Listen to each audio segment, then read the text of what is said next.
En juillet 2020, je servais comme dirigeant chargé de superviser le travail de plusieurs églises. À ce moment-là, frère Liu venait d'être élu dirigeant dans l'une de ces églises. J'avais déjà travaillé avec lui, donc je le connaissais assez bien. Il était mûr, stable, analysait les choses sous tous les angles et portait un fardeau dans son devoir. Il était doué pour échanger sur les paroles de Dieu afin d'aider les autres. Quand j'avais travaillé avec lui autrefois, il m'avait aidé en échangeant avec moi quand je rencontrais des difficultés. Ayant l'impression qu'il était très fiable, je me suis dit que j'avais pas à me soucier de son église et que je pouvais me concentrer sur les autres. Et donc, après avoir expliqué à frère Liu comment gérer différents projets, je ne me suis plus inquiété de son travail. Plus tard, j'ai vu qu'il semblait suivre un cap et qu'il obtenait des résultats dans le cadre de ses projets, ce qui m'a encore rassuré. Je me suis dit, même si je ne vérifie pas que tout va bien, il sera capable de résoudre rapidement les problèmes s'il en rencontre. Alors pendant 3 mois d'affilée, je n'ai pas vérifié en détail les tâches dont il était responsable. Et je l'ai même recommandé comme candidat pour un poste de dirigeant supérieur. Puis, en décembre, j'ai reçu une lettre de ma dirigeante qui disait que selon certains frères et sœurs, frère Liu ne faisait pas de travail concret. Cette lettre me demandait d'assurer un suivi, d'examiner son travail et d'annuler sa candidature pour le moment. J'ai été surpris par cette lettre. J'ai pensé, il ne fait pas de travail concret ? Comment c'est possible ? Si ce qu'il disait était vrai, comment son église avait-elle pu obtenir de bons résultats ? Sœur Wu, sa partenaire, commençait à servir comme dirigeante. Elle ne devait donc pas maîtriser la situation. Du coup, frère Liu ne devait-il pas tout assumer dans cette église ? Est-ce que ma dirigeante se fiait à ce que disaient les évaluations, sans avoir une vision claire de ce qui se passait ? J'avais déjà travaillé avec frère Liu, je le connaissais bien. Comme il y avait eu des arrestations dans son église, il avait sans doute dû gérer des problèmes et manquer de temps pour les autres tâches. C'était compréhensible qu'on ait l'impression qu'il faisait aucun travail concret. Je ne me trompais pas à son sujet. Alors, quel était le problème ? J'ai vite regardé les évaluations, qui disaient clairement que frère Liu n'avait pas fait de travail concret précédemment. Je me suis dit, qu'est-ce qui leur prend au juste ? Il s'accroche aux transgressions passées de frère Liu, au lieu de se demander s'il a changé de comportement. Ses projets se portent très bien depuis plusieurs mois. Il est capable de faire un travail pratique. J'ai expliqué ça à ma dirigeante, en lui suggérant de laisser Liu se présenter à l'élection. À ce moment-là, est-ce que tu as réellement essayé de mieux comprendre la situation ? Non, j'avais trop confiance en lui. Quelques jours plus tard, voyant que je ne prenais pas les choses au sérieux et que je défendais frère Liu, ma dirigeante m'a dit « On ne peut pas avoir une confiance absolue. Tout le monde est corrompu. Personne n'est fiable tant qu'on n'a pas gagné la vérité et été perfectionné. On peut tous agir à notre guise par corruption. Sans aucune supervision, tout le monde peut agir contre Dieu et nuire au travail de l'Église. Il faut une surveillance et une supervision en bonne et due forme pour pouvoir découvrir et résoudre les problèmes à temps. C'est ainsi qu'on assume le travail de l'Église. » Oui. J'ai dit que j'allais m'en occuper, mais j'ai pensé, il est justifié de superviser, mais je ne dois pas pour autant me méfier de tout. On veut tous poursuivre la vérité et bien faire notre devoir. La maison de Dieu est différente du monde. Les frères et sœurs doivent se faire confiance et non se surveiller de près. Je t'ai expliqué pourquoi frère Liu ne faisait pas de travail concret, mais tu veux pas y croire. Je vais étudier la question afin de te montrer quel genre de personne est frère Liu. Je me suis donc rendu dans l'église dont ce frère avait la charge, et là j'ai découvert que sœur Wu, la dirigeante précédente, avait assumé la majeure partie de leur travail commun. Depuis le transfert de sœur Wu, leurs différents projets avaient commencé à décliner. Et en plus, il n'avait pas renvoyé le dirigeant d'équipe inadéquat, Chen, comme je lui avais demandé. Il ne s'entendait pas bien avec le diacre d'abreuvement et n'assurait pas le suivi du travail d'abreuvement des nouveaux. Quand j'ai vu ce qu'il avait fait au travail, je me suis senti coupable. Ma dirigeante m'avait dit de vérifier et de superviser le travail de frère Liu, mais je ne l'avais pas fait, parce que j'avais trop confiance en ce frère. Je m'étais dit que, puisqu'il était en poste, il avait le droit de travailler librement. Je ne pensais pas que ça se passerait ainsi. J'ai repensé à nos interactions d'autrefois et il ne semblait pas être le genre de personne qui ne fait que parler et n'accomplit pas son travail. Est-ce qu'il était entravé par des circonstances particulières? Quand je m'interrogeais à ce sujet, frère Liu m'a dit « Certains de nos frères et sœurs ont été arrêtés. Il a été difficile de gérer les choses après ça. J'ai manqué de temps pour les autres tâches. » En entendant ce que disait frère Liu, j'ai pensé que j'avais eu raison, qu'il n'était pas du genre à ne pas faire de travail concret. Gérer tous les problèmes après des arrestations lui avait pris beaucoup de temps et d'énergie. Certaines choses n'avaient pas été bien faites, mais il y avait des raisons. Personne ne fait son devoir parfaitement. Alors, j'ai échangé avec lui sur les conséquences du manque de travail concret et je lui ai demandé de renvoyer Chen. Il a promis de le faire. Mais le temps a passé et j'ai appris que Chen faisait encore son devoir. Je suis allé trouver le partenaire de frère Liu, frère Li, pour comprendre ce qui se passait. Frère Li m'a dit « Chaque fois que tu nous confies un travail, frère Liu est tout à fait d'accord pour le faire, mais ensuite, il ne met rien en œuvre. Je viens d'être élu, donc je connais mal les détails du travail, mais frère Liu ne m'aide pas. Quand j'ai rencontré des difficultés, j'ai dû me débrouiller en m'appuyant sur Dieu. » J'ai été stupéfait de l'entendre me dire ça. Pourquoi frère Liu n'avait-il pas fait de travail concret? Il n'était pas comme ça autrefois. À l'époque, je m'étais retrouvé avec lui, alors pourquoi je n'avais rien remarqué? J'avais eu trop confiance en lui, donc je n'avais pas supervisé son travail, ce qui voulait dire qu'un dirigeant d'équipe inadéquat était resté en poste et qu'on n'avait pas surveillé l'abreuvement des nouveaux. Ça avait retardé le travail et l'entrée dans la vie des autres. J'avais fait le mal. Ensuite, quand j'ai revu frère Liu, il m'a dit qu'il avait été traité ces jours-ci parce qu'il ne faisait pas de travail concret et qu'il le regrettait. Il s'est mis à pleurer, disant qu'il avait été irresponsable et fait dans l'à peu près, qu'il ne valait rien. J'ai pensé qu'il avait appris sur lui-même, qu'il voyait à quel point son problème était grave et qu'il allait essayer de changer. J'ai voulu lui donner une autre chance de se repentir, ne pas le renvoyer tout de suite, et aussi lui offrir plus de soutien. Alors, j'ai souligné ses problèmes, je lui ai dit de corriger ses erreurs et de renvoyer ce dirigeant d'équipe. Est-ce qu'il a fini par se repentir? Non, il m'a fait des tas de promesses. Et il a effectivement fini par renvoyer Chen, mais dans l'ensemble, son travail n'a produit aucun résultat. Certains frères et sœurs m'ont dit qu'ils avaient découvert des problèmes graves chez lui.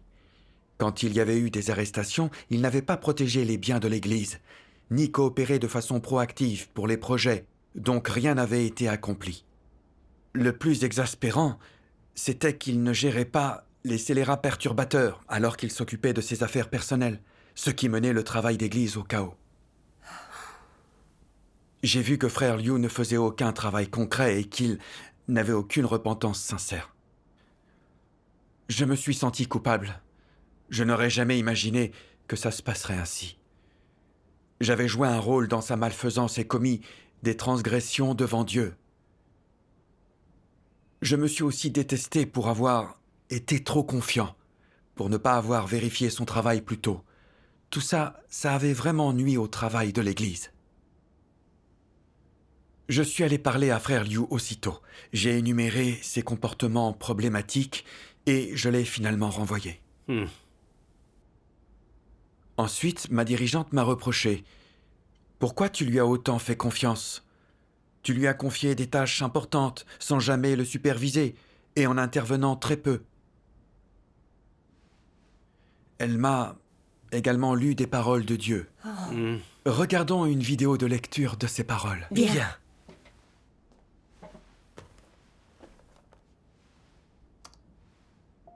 Dieu Tout-Puissant dit : les faux dirigeants ne s'intéresseront pas aux superviseurs qui ne font pas de travail réel ou qui négligent leurs responsabilités.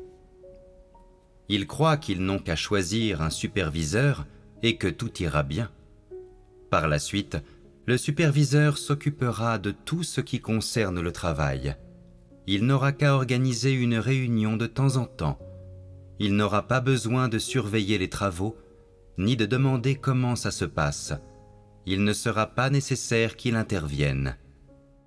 Si quelqu'un signale au faux dirigeant un problème avec un superviseur, le faux dirigeant lui répondra : « Ce n'est qu'un problème mineur, tout va bien, tu peux le gérer toi-même, pas besoin de venir me voir. » Imaginons que la personne qui signale le problème lui dise : « Ce superviseur est un sacré flemmard, il ne fait que manger et s'amuser, il est oisif. Il n'a pas envie de supporter même la moindre difficulté dans son devoir, et il n'arrête pas de chercher à tricher et de trouver des excuses pour esquiver son travail et ses responsabilités. Il n'est pas qualifié pour être superviseur. » Le faux dirigeant lui répondra : « Il était très bien quand il a été choisi comme superviseur. Ce que tu dis, ce n'est pas vrai. Ou même si c'est le cas, ce n'est qu'une manifestation temporaire. » Le faux dirigeant n'essaie pas d'en savoir plus sur la situation du superviseur. Il juge et statue sur la question en fonction de ses impressions passées sur la personne. Quelle que soit la personne qui signale un problème concernant le superviseur, le faux dirigeant va l'ignorer. Les faux dirigeants ont également un défaut majeur. Ils ont vite fait de faire confiance aux gens en se fondant sur leur propre imagination. Et c'est dû au fait qu'ils ne comprennent pas la vérité, n'est-ce pas ? Comment la parole de Dieu révèle-t-elle l'essence de l'humanité corrompue ? Pourquoi devrait-il faire confiance aux gens alors que Dieu ne leur fait pas confiance ? Au lieu de juger les gens sur les apparences, Dieu sonde constamment leur cœur. Alors, pourquoi les faux dirigeants devraient-ils être si désinvoltes lorsqu'ils jugent les autres et placent leur confiance en eux ? Les faux dirigeants sont trop vaniteux, n'est-ce pas ? Voici ce qu'ils pensent. Je n'avais pas tort quand j'ai repéré cette personne. Rien ne pouvait mal tourner. Elle n'est certainement pas quelqu'un qui fait l'idiot, qui aime s'amuser et déteste le travail assidu. Elle est absolument fiable et digne de confiance. Elle ne changera pas. Si elle changeait, cela voudrait dire que je me suis trompé à son sujet, n'est-ce pas ? Quel genre de logique est-ce donc ? Es-tu une sorte d'expert ? As-tu une vision au rayon X ? Est-ce ta compétence particulière ? Tu aurais beau vivre avec cette personne pendant 1 ou 2 ans, serais-tu capable de voir qui elle est vraiment, sans un environnement approprié pour mettre entièrement à nu sa nature et son essence ? Si elle n'était pas exposée par Dieu, tu pourrais vivre côte à côte avec elle pendant 3, voire 5 ans, et tu aurais encore du mal à voir quel genre de nature et d'essence elle a. Et n'est-ce pas encore plus vrai quand tu ne la vois que rarement, que tu es rarement avec elle ? Tu lui fais allègrement confiance en te fondant sur une impression fugace ou sur l'appréciation positive qu'en a quelqu'un d'autre, et tu te permets de confier le travail de l'Église à une telle personne. En cela, n'es-tu pas extrêmement aveugle ? N'es-tu pas impétueux ? Et quand ils agissent ainsi, les faux dirigeants, ne sont-ils pas extrêmement irresponsables ? Amen. Amen. Après ça, la dirigeante a ajouté : « On ne voit jamais vraiment l'essence des gens, c'est pour ça qu'il faut surveiller de près leur travail. On peut alors trouver des erreurs et des problèmes dans leurs devoirs et changer les choses à temps. » Frère Liu a failli mettre en péril le travail de l'Église en quelques mois seulement. Voilà quelles sont les conséquences quand on fait trop confiance aux autres et qu'on ne vérifie pas leur travail. ça revient à faire le mal. Oui. Du fait des révélations des paroles de Dieu et de l'échange de cette dirigeante, j'ai eu peur après coup et je me suis senti bouleversé et coupable. Je me suis détesté parce que je lui avais fait confiance sans me baser sur les paroles de Dieu, ce qui avait nui au travail de l'Église. En repensant à ces histoires avec frère Liu, je me suis dit que c'était pas que je n'avais pas vu ces problèmes, mais qu'à chaque fois, j'avais campé sur mes positions. Je m'étais fié à ce que je croyais savoir de lui pour décider aveuglément qu'il était une personne responsable avec un fardeau pour son devoir, qu'il méritait ma confiance. Finalement, aussi bien les faits que les paroles de Dieu m'ont prouvé que se montrer à la hauteur et faire un travail concret à un moment donné ne veut pas dire qu'on agira toujours ainsi. Aucun d'entre nous n'a gagné la vérité. Nos tempéraments de vie n'ont pas changé. On est contrôlé par notre nature corrompue, on peut être négligent et essayer de tromper Dieu, et parfois on agit simplement à notre guise, donc on n'est pas digne de confiance. C'est vrai. On ne peut pas comprendre quelqu'un si on n'a pas interagi longtemps avec lui, et même alors on ne le connaît pas entièrement. Il faut comprendre la vérité pour voir dans l'essence de quelqu'un. Je n'avais travaillé que brièvement aux côtés de frère Liu, mais j'avais cru que je le connaissais bien. Et que je ne me trompais pas. Je lui avais tellement fait confiance que je n'avais pas vérifié ce qu'il faisait. La dirigeante m'avait rappelé à l'ordre plusieurs fois et les autres ne cessaient de me signaler des problèmes, mais j'avais continué à faire confiance à mon propre jugement. J'ai vu que j'étais vraiment arrogant et prétentieux, que je n'étais pas responsable. En tant que dirigeant, je n'avais pas fait de travail concret ni soutenu le travail de l'Église. Je n'étais pas digne de la commission de Dieu. J'ai éprouvé des regrets quand je l'ai compris et je n'ai pas voulu rester comme ça. Plus tard, en réfléchissant, je me suis demandé pourquoi j'avais fait confiance à Liu sans vérifier son travail. Quelle était l'origine de tout ça? Un jour, j'ai lu ces paroles de Dieu.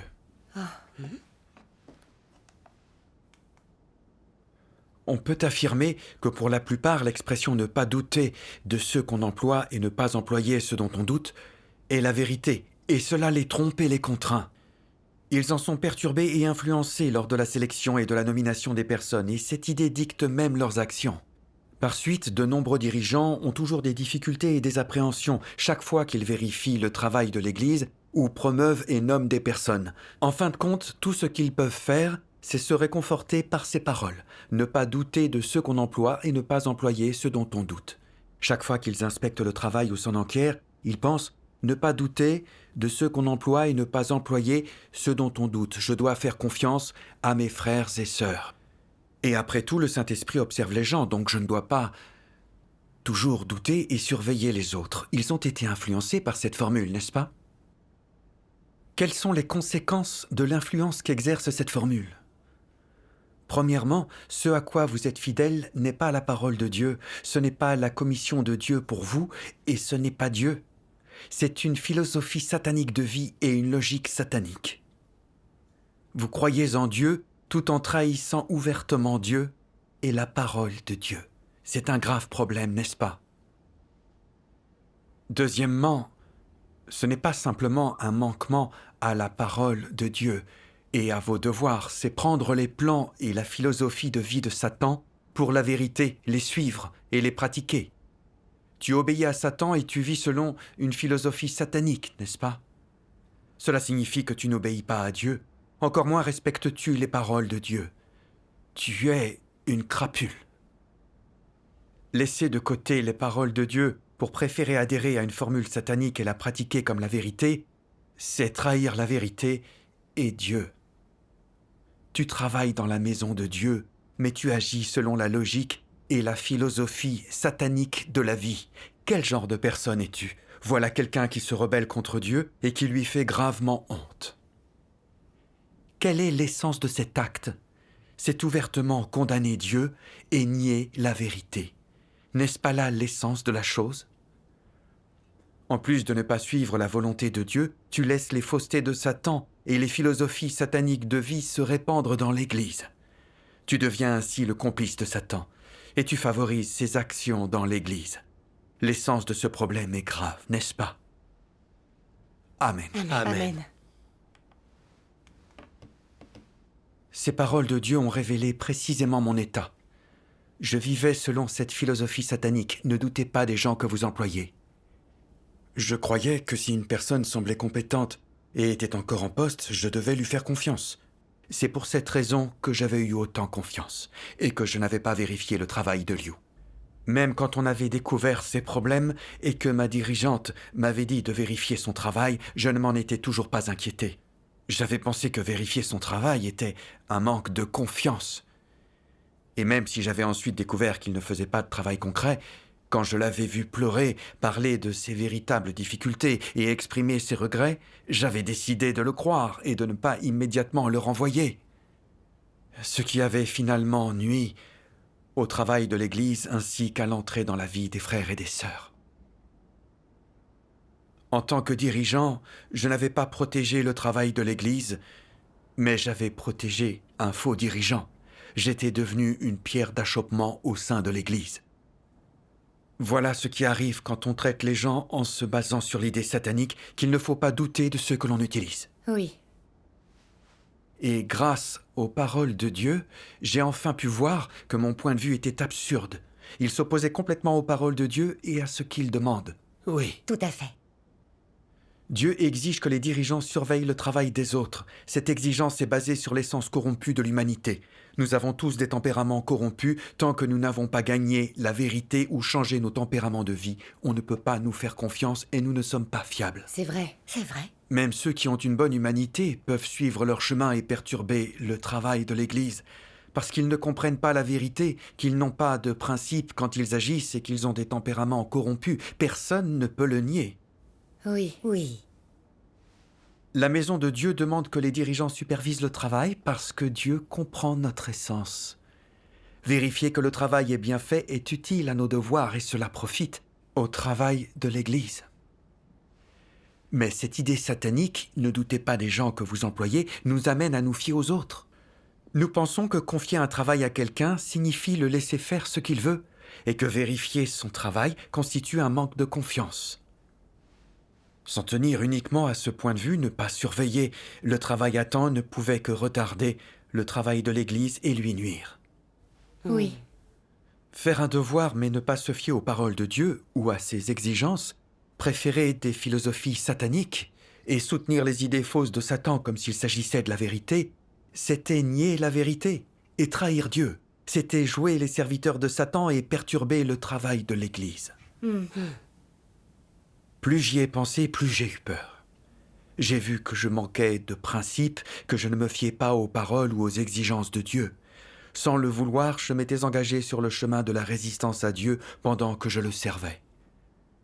Ne pas faire mon devoir en me basant sur les principes avait des conséquences vraiment effrayantes. C'est vrai. Suivre l'idée « ne doutez pas des gens que vous employez » fait beaucoup de dégâts. Tu as raison. Et alors, qu'est-ce que tu as fait pour changer? Oui. J'ai regardé une vidéo d'une lecture des paroles de Dieu. Dieu Tout-Puissant dit « Croyez-vous que la formule « Ne doutez pas des personnes que vous employez et n'employez pas les personnes dont vous doutez » est correcte? Cette formule est-elle la vérité? Pourquoi quelqu'un utiliserait-il cette formule dans le cadre du travail de la maison de Dieu et de l'accomplissement de son devoir? Quel est le problème ici? Ce sont clairement les paroles des incroyants, des paroles qui viennent de Satan. Alors, pourquoi les considèrent-ils comme la vérité? Pourquoi ne savent-ils pas s'ils ont raison ou tort? Ce sont manifestement les paroles de l'homme, les paroles de l'humanité corrompue. Elles ne sont tout simplement pas la vérité. Elles sont totalement en contradiction avec les paroles de Dieu et ne devraient pas servir de critères pour les actions et la conduite des gens, ni pour adorer Dieu. Alors, comment aborder cette phrase? Si tu es vraiment capable de différenciation, quel type de critères dois-tu utiliser à la place en guise de principe de pratique? Le critère devrait être Accomplir ton devoir de tout ton cœur, de toute ton âme et de tout ton esprit. Faire les choses de tout ton cœur, de toute ton âme et de tout ton esprit signifie que quoi que pensent les autres, c'est ta responsabilité, ton devoir. Tu dois donc t'acquitter de tes responsabilités, accomplir ton devoir, agir selon les principes, traiter les choses comme elles doivent être traitées, t'enquérir de ce dont tu dois t'enquérir, émonder et traiter ceux qui ont besoin de l'être et renvoyer ceux qui le méritent. N'est-ce pas le principe ? Peu importe le travail important qu'accomplit un dirigeant ou un ouvrier et la nature de ce travail, leur priorité numéro 1 est d'être au fait de la façon dont le travail avance. Ils doivent être là en personne pour assurer le suivi des choses et poser des questions et obtenir leurs informations de première main. Ils ne doivent pas simplement être aux aguets ou écouter les rapports des autres. Au lieu de cela, ils doivent observer de leurs propres yeux la manière dont le personnel travaille, comment le travail progresse, quelles sont les difficultés, s'il y a dans certains domaines des contradictions avec les exigences du supérieur, si les tâches spécialisées ont enfreint les principes, s'il existe des dérangements ou des perturbations, s'il manque un équipement qui est nécessaire ou un matériel pédagogique pour une certaine tâche. Ils doivent se tenir au courant de tout cela. Peu importe le nombre de rapports qu'ils écoutent ou ce qu'ils obtiennent en restant aux aguets, rien de cela ne vaut une visite en personne. Quand on voit les choses de ses propres yeux, c'est plus précis et plus fiable. Une fois qu'ils se seront familiarisés avec la situation, ils auront une bonne idée de ce qui se passe. Il est plus important encore de comprendre de façon claire et précise qui est de bon calibre et digne d'être cultivé, ce qui est crucial pour que les dirigeants et les ouvriers puissent faire leur travail correctement. Lorsque les dirigeants et les ouvriers auront également le moyen de savoir comment nourrir et former des personnes de bon calibre et sauront comment résoudre les différents types de problèmes et de difficultés qui surviennent pendant le travail, qu'ils auront leurs propres idées et suggestions sur la façon dont le travail doit progresser et sur ce qu'il donnera dans le futur, et qu'ils seront capables de parler avec clarté de telles choses, les yeux fermés, sans aucun doute ni aucune appréhension. Alors ce travail sera beaucoup plus facile à réaliser. Et en faisant cela, le dirigeant sera à la hauteur de ses responsabilités, n'est-ce pas ? Les dirigeants et les ouvriers doivent tenir compte de tout cela. Ils doivent garder tout cela à l'esprit. Ils doivent constamment penser à ces choses dans leur tête. Lorsqu'ils rencontrent des difficultés, ils doivent retourner voir tout le monde pour échanger et discuter de ces choses, en cherchant la vérité afin de remédier aux problèmes. Si leur travail est ainsi fondé sur la réalité, il n'y aura aucune difficulté qui ne puisse être résolue. Amen. Amen. Ces paroles de Dieu m'ont donné un chemin de pratique pour faire un travail concret. Nous devons assumer nos responsabilités de tout notre cœur et de tout notre esprit. Quelle que soit la personne, que nous la connaissions ou non, un dirigeant qui a un vrai sens des responsabilités surveille constamment l'avancement du travail et résout les problèmes dès qu'ils sont découverts. Oui. Si quelqu'un ne convient pas, le dirigeant doit le transférer. Un tel dirigeant coopère et recherche la vérité avec tout le monde pour résoudre les problèmes. Oui, Ainsi, les projets de l'Église progressent correctement, de façon ordonnée. Oui. c'est vrai. En réfléchissant à ces paroles de Dieu, j'ai compris pourquoi, alors que je savais que je devais être responsable, je m'étais tenu à l'idée « ne doutez pas des gens que vous employez ». Je m'étais cramponné à une idée absurde, en croyant que surveiller le travail des gens, c'était manquer de confiance en eux, que c'était aussi les limiter, comme un superviseur dans le monde extérieur. Puis j'ai compris que la maison de Dieu demandait aux dirigeants de superviser le travail, non pas pour freiner qui que ce soit ni par manque de confiance, mais pour détecter les problèmes et les résoudre rapidement. C'était pour aider les frères et sœurs à faire leurs devoirs et pour protéger le travail de l'Église. Exactement. L'une des tâches d'un dirigeant est de superviser et de vérifier le travail des autres, de vite gagner une compréhension de la façon dont chaque personne aborde le travail, de trouver rapidement les problèmes et de les résoudre. Cela permet de minimiser les pertes dues aux erreurs qui résultent de l'irresponsabilité des gens dans leurs devoirs. C'est prendre la responsabilité de l'entrée dans la vie des autres et du travail de l'Église. C'est vrai. Oui. Ensuite, je suis allé examiner en détail le travail de tous les dirigeants. Et même quand je les connaissais bien, j'ai examiné consciencieusement l'avancement des projets dont ils avaient la charge. Grâce à ces vérifications, j'ai repéré un dirigeant nommé Chia qui ne faisait pas de travail concret et ne résolvait pas les problèmes. Il était également brutal et s'en prenait aux autres, ce qui est mauvais. Alors, nous l'avons renvoyé. Par la suite, grâce au rapport des membres, nous avons découvert qu'il avait commis d'autres méfaits et que même après de nombreux échanges, il avait refusé de se repentir. Nous avons finalement décidé qu'il s'agissait d'un antéchrist et nous l'avons exclu de l'Église. Si tu n'avais pas enquêté, Chia aurait continué à être dirigeant. Et alors, qui sait combien de personnes il aurait opprimé? Exactement. Et ça m'a fait peur. Si je n'avais pas eu cette expérience avec Frère Liu, qui avait transformé mes idées erronées, je n'aurais pas pensé à examiner le travail de Chia. Cet antéchrist aurait continué à nuire aux frères et sœurs de l'Église. Les conséquences auraient été atroces. Absolument. Cette mise en pratique m'a montré l'importance de la supervision et de la vérification du travail. J'ai finalement éprouvé cette paix de l'esprit qu'on ressent quand on fait un travail concret. Rendons grâce Dieu à soit Dieu. loué. Cette expérience m'a montré que faire un devoir sans suivre les paroles de Dieu ou pratiquer la vérité, mais en soutenant des idées sataniques, c'était résister à Dieu et perturber le travail de l'Église. Nous devons respecter les exigences de Dieu concernant la supervision du travail pour bien faire notre devoir et protéger le travail. Oui. Le jugement et les révélations des paroles de Dieu ont transformé mes idées erronées. Dieu soit loué. Dieu Dieu soit soit loué. Dieu soit loué.